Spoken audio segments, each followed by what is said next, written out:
सबसे पहली चीज इस्लाम है जिससे इंसान सब कुछ सीखता है। इस्लाम एक ऐसा मजहब है जो जिंदगी के हर मोड़ पर हमारी रहनुमाई और रहबरी करता हुआ नजर आता है। इस्लाम का मकसद इंसान को मुफीद तालीमात और हिदायत से मुज़य्यन करना है, बिगड़े हुए माहौल को दुरुस्त और पाकीज़ा बनाना है। आज वो कौन सी बुराइयां हैं जो हमारे मुआशरे में मौजूद ना हो, आज वो कौन सी बुराइयां हैं जो हमारे मुआशरे में पाई ना जाती हो। झूठ देखो तो हमारे मुआशरे में, ग़ीबत देखो तो हमारे मुआशरे में, ज़िनाकारी देखो तो हमारे मुआशरे में, फहाशी देखो तो हमारे मुआशरे में, बेपर्दगी देखो हमारे मुआशरे में, जहेज की लानत देखो हमारे मुआशरे में, माँ बाप की नाफरमानी देखो हमारे मुआशरे में। न जाने आज वो कौन कौन सी बुराइयां हैं जो हमारे मुआशरे में देखने को मिल रही है। हज़रत मोहतरम, हमें मालूम नहीं है कि झूठ बोलना कितना बड़ा गुनाह है, ग़ीबत करना कितना बड़ा गुनाह है, ज़िनाकारी करना कितना बड़ा गुनाह है। हज़रत मोहतरम, हम इस तरफ ख्याल नहीं करते हैं। झूठ के ताल्लुक से हम सबकी आका वो मौला इरशाद फरमाते हैं, इन्नल किज़्ब फुजूरुन व इन्नल फुजूर यहदी इलन नार, कि झूठ फिस्को फुजूर है और फिस्को फुजूर दोज़ख में ले जाने वाला अमल है। हजरत जी जी जी। और दूसरी हदीस में मेरे आका ने इरशाद फरमाया कि जब बंदा झूठ बोलता है तो उसकी बदबू से फरिश्ता 1 मील दूर भाग जाता है। फरिश्ता उसकी बदबू से 1 मील दूर भाग जाता है। हजरत मोहतरम, आज हमने इस महफिल को मौला अली शेर खुदा रज़ी अल्लाह ताला अन्हु की पैदाइश के मौके पर सजाया है। सरवरे कायनात सल्लल्लाहु ताला अलैहि वसल्लम ने इरशाद फरमाया कि जो अली का दुश्मन है वो मेरा दुश्मन है, और जो अली से मोहब्बत रखता है वो मुझसे मोहब्बत करता है, और जो अली से मोहब्बत नहीं करता है उसका मुझसे कोई ताल्लुक नहीं है।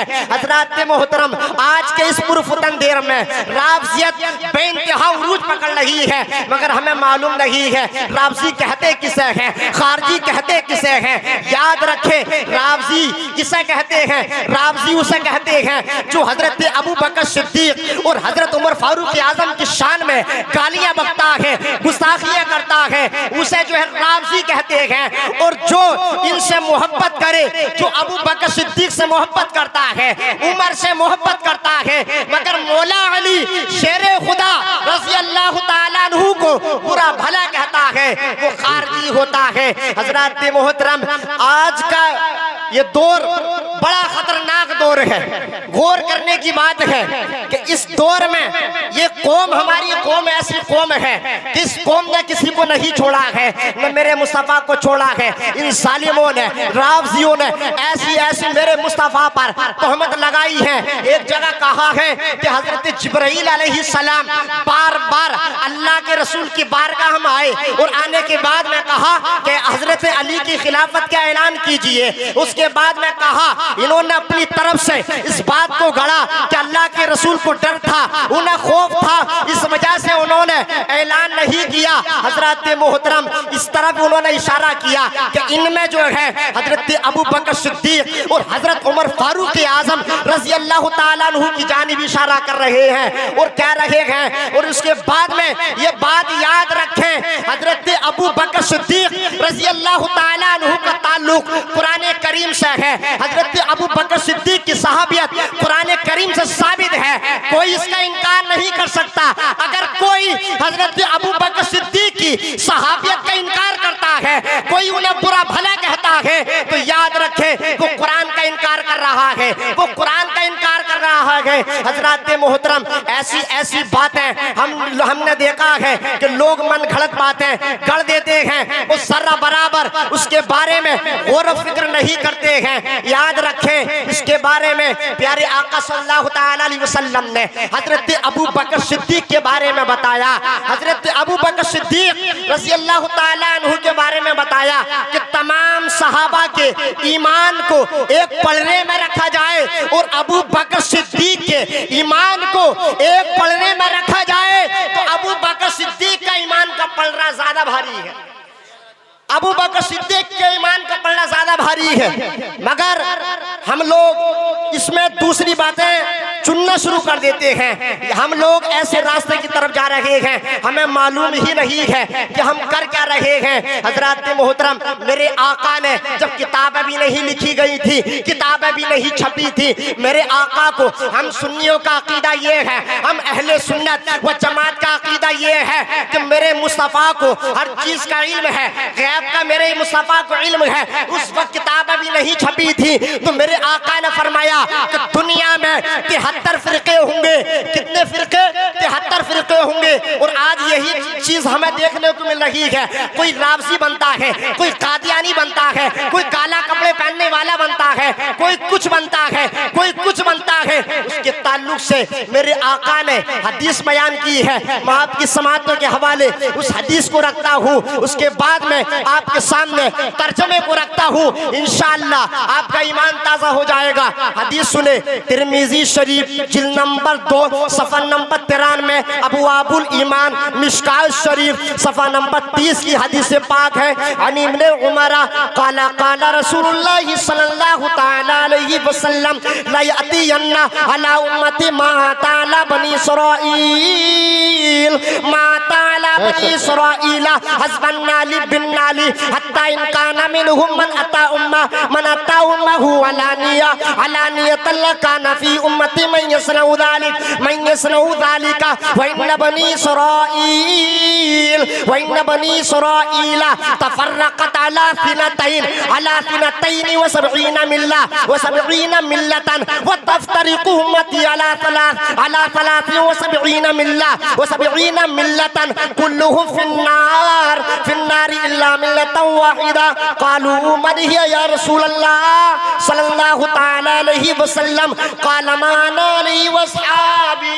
नबी की लंबी चौड़ी हदीस पाक के नाम बस सारा मजमा मचल के बोलिए सुभान अल्लाह। एक बार मचल के बोलिए या रसूल अल्लाह। तर्जमा सुनाऊंगा, इंशाअल्लाह आपका ईमान ताजा हो जाएगा, दिल जगमगाने लगेगा। हजरत इब्ने उमर रजी अल्लाह ताला अन्हुमा से रिवायत है कि मेरे आका मुस्तफ़ा करीम रऊफुर रहीम सल्लल्लाहु ताला अलैहि वसल्लम ने फरमाया कि मेरी उम्मत पर एक जमाना जरूर ऐसा आएगा जैसे कि बनी इसराइल पर आया था। अल्लाह अकबर, बिल्कुल हूबहू एक दूसरे के मुताबिक। यहाँ तक कि बनी इसराइल में से अगर किसी ने अपनी माँ से एलानिया बदफेली की होगी तो मेरी उम्मत में जरूर कोई होगा जो ऐसा करेगा। मेरे आका ने फरमाया बनी इसराइल 72 फिरकों बढ़ गए थे और मेरी उम्मत 73 फिरकों में बढ़ जाएगी। उनमें एक मजहब वालों के सिवा बाकी तमाम मज़ाहिब वाले नारियों जहन्नमी होंगे। सहाबे किराम ने अर्ज़ किया, या रसूल अल्लाह, आपने बताया कि मेरी उम्मत में 73 फिरके होंगे, पर उसकी पहचान तो बताएं ताकि पता चल जाए कि जन्नती फिरका है कौन सा। आज लोग रावजी कहते हैं हम जन्नती हैं, शिया कहते हैं हम जन्नती हैं, वहाबी कहते हैं हम जन्नती हैं, अहले सुन्नत व जमात कहते हैं हम जन्नती हैं। वाकई सही कहते हैं, अहले सुन्नत व जमात ही जन्नती है। मेरे आका ने इरशाद फरमाया कि सहाबा सुनो सुनो, अगर तुम्हें सुननी है कि क्या किसे कहते हैं जन्नती फिरका है कौन सा, तो मेरे आका ने इरशाद फरमाया जन्नती फिरके की पहचान ये है कि वो लोग इसी मजहब व मिल्लत पर कायम रहेंगे जिस पर मैं हूं और मेरे सहाबा हैं। अब जो सहाबा की शान में गुस्ताखी करे तो वो कैसे जन्नती हो सकता है? हरगिज़ वो जन्नती नहीं हो सकता। आज हम लोग पीरों के चक्कर में पड़े हुए हैं, जो 4-4 अंगूठी पहने, जो हाथ में 10 अंगूठियां पहनता है, हम उसे पीर समझते हैं। हम समझते हैं बड़े पहुंचे हुए हैं, जो जुब्बा पहन के आ जाए हम समझते हैं बड़े पहुंचे हुए हैं। मगर ये बात याद रखें, कुरान का ऐलान है कि कोई बगैर इल्म के वली नहीं हो सकता, कोई बगैर इल्म के कोई पीर नहीं बन सकता। आजकल के झोला चाप बिल्कुल ऐसे घूम रहे हैं, लोगों को ऐसा गुम करते हैं जैसे कि इन्होंने पूरी उम्मत का ठेका ले रखा है, सब कुछ अपना आप को समझते हैं। मगर याद रखें, मेरे आका ने अपनी जिंदगी के बारे में बताया है कि मेरी उम्मत जो है 73 फिरकों में बढ़ जाएगी, उनमें एक मजहब वालों के सिवा बाकी तमाम मज़ाहिब वाले नारी और जहन्नमी होंगे। हजरत मोहतरम हमारे आला हजरत अश्शा इमाम अहमद रजा खां फाजिल बरेलवी का तरीका, आज लोगों के ज़हन में ये खलजान रहता है कि हम जा कहाँ रहे हैं। हम कहते हैं कि आला हजरत ने क्या करा है, उन्होंने क्या कहा है। ये बात याद रखें, आला हजरत ने कोई नया दीन नहीं सिखाया, उनका कोई नया मजहब नहीं था, बल्कि उनका मजहब यही था जो मेरे मुस्तफ़ा का तरीका है। वो इमाम अहमद रजा ने उस रास्ते पर चल कर के बताया। आज जिन्हें सुभाना याद नहीं है, जिन्हें याद नहीं है, वो कहते हैं आला हजरत आला हजरत। क्यों करते हो आला हजरत आला हजरत? ये बात याद रखें, लोग कहते हैं आला हजरत को कुछ नहीं आता था, मगर याद रखें, मैं 4 मिसरे पढ़ के बता देना चाहता हूँ कि आला हजरत क्या थे। रजा के इल्म को नापेगा, इल्मियत क्या है? रजा के इल्म को नापेगा, इल्मियत क्या है? तू क्या है? बता तेरी हैसियत क्या है? कमी तलाशता है जाते आला हजरत में, कमी तलाशता है जाते आला हजरत में। तुझे पता नहीं है अभी उनकी शख्सियत क्या है। शरीयत और तरीका इसी के अंदर है। हर एक शख्स को बतला दो रज़वियत क्या है, हर एक शख्स को बतला दो रज़वियत क्या है। ये बात नजद में न देवबंद में समझ में आएगी। बरेली आओ तो समझोगे सुन्नियत क्या है, बरेली आओ तो समझोगे सुन्नियत क्या है। आज लोग कहते हैं किसी के पीछे भी नमाज पढ़ लो, अरे ऐसे कैसे पढ़ लो? कहते हैं किसी के भी पीछे नमाज पढ़ लो, किसी के भी पीछे नमाज हो जाएगी। याद रखें, हदीस से पाक है, हदीस से पाक है। राबजी कौन होता है? राबजी वो नहीं जो अहले बात से मोहब्बत करे, वो राबजी नहीं होता है, बल्कि राबजी वो होता है जो सहाबा की शान में गुस्ताखियां करता है, जो सहाबा को बुरा भला कहता है, जो सहाबा की शान में अपनी जबान को दराज करता है।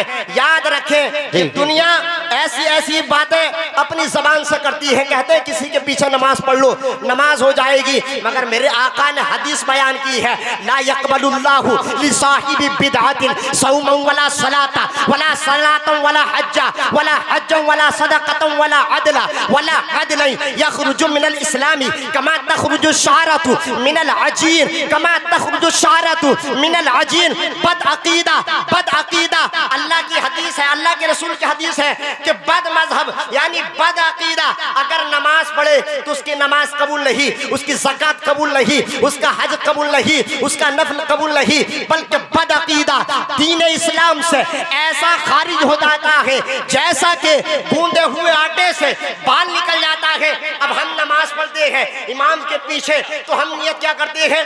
पीछे इस इमाम के, पीछे इस इमाम के। तो याद रखें, मेरे आका ने फरमाया कि बद अकीदे का ना तो नमाज कबूल होती है। आज आपने देखा होगा जो हज करने जाते हैं, जो मदीना उम्रा करने के लिए जाते हैं, हमसे ज्यादा वो लोग नमाज पढ़ते हैं, हमसे ज्यादा सजदे करते हैं। मगर याद रखें, आका की हदीस अपने जहन में ये रखें और ये बात समझ लें कि कोई भी बात हर इंसान की गलत हो सकती है, मगर मेरे मुस्तफा की हदीस और कुरान कभी गलत नहीं हो सकता, कभी गलत नहीं हो सकता। तो हम नियत करते हैं पीछे इस इमाम के। जब उस इमाम की नमाज नहीं हो रही तो हमारी कैसे होगी? कि हम तो नियत में उसकी इक्तिदा में है, तो हमारी कैसे होगी? उसके ताल्लुक से फरमाया, एक हदीस और पढ़ता हूँ 2 मिनट, उसके बाद में अपनी बात को मैं फौरन खत्म करता हूँ। अल्लाह के रसूल की हदीस से पाक है, इन मरीदू फला तऊदूहुम व इन मातू फला तशहदूहुम व इन लकीतुमूहुम फला तुसल्लिमू अलैहिम वला तुजालिसूहुम वला तुशारिबूहुम वला तुवाकिलूहुम वला तुनाकिहूहुम वला तुसल्लू अलैहिम वला तुसल्लू माअहुम। हज़रात, इसका तर्जमा सुने, तर्जमा सुनने के बाद में आपको पता चल जाएगा।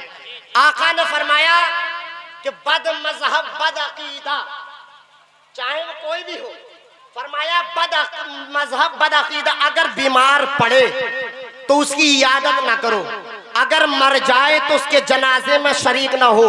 ये उनके ताल्लुक से ये हदीस पढ़ी है मैंने, जो देवबंदियों के पास में जाते हैं, हाथ मिलाते हैं, रिश्तेदारियां करते हैं, उसके बाद में कहते हैं हजरत धोखे से हो गया, हमें मालूम नहीं था। हदीस ये कह रही है अगर सगा भाई भी है, सगा बाप भी है, अगर वो जो है राबजी हो गया है, देवबंदी हो गया है, वहाबी हो गया है, मेरे आका की हदीस है, आका ने फरमाया कि उसे हमेशा के लिए छोड़ दो, उसे हमेशा के लिए छोड़ दो। कहा अगर मर जाए तो उसके जनाजे में शरीक ना हो, उनसे मुलाकात हो तो उन्हें सलाम ना करो, उनके साथ शादी बिया ना करो, ना उनकी लड़की लो, ना उन्हें लड़की अपनी दो, ना उनके साथ शादी बिया करो, ना उनकी नमाज जनाजा पढ़ो और ना पढ़ाओ। मगर हम लोग कहाँ मान रहे हैं?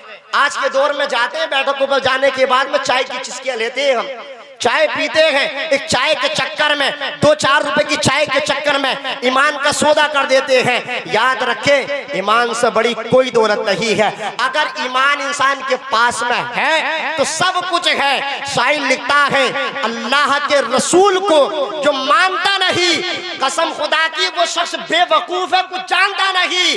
हाल उसका देखना मैदाने हश्र में, आका कहेंगे मैं उसे पहचानता नहीं, आका कहेंगे मैं उसे पहचानता नहीं। वक्त की किल्लत दामनगीर है, मैं अपनी बात को यहीं पर ख़त्म करता हूँ। अल्लाह रब्बुल इज़्ज़त की बारगाह में दुआ है कि मैंने जो कुछ कहा, अपना जो कुछ सुना, अगर कोई गलती हो गई हो तो परवरदिगार आलम मुआफ़ फरमाए, अमल करने की तौफीक अता फरमाए। एक बार कलमे तैयबा का विर्द कर लीजिए, ला इलाहा इल्लल्लाहु मुहम्मदुर रसूलुल्लाह अस्तगफिरुल्लाह रब्बी मिन कुल्ली ज़ंबि व अतूबु इलैह। अस्सलामु अलैकुम व रहमतुल्लाहि व बरकातुहू।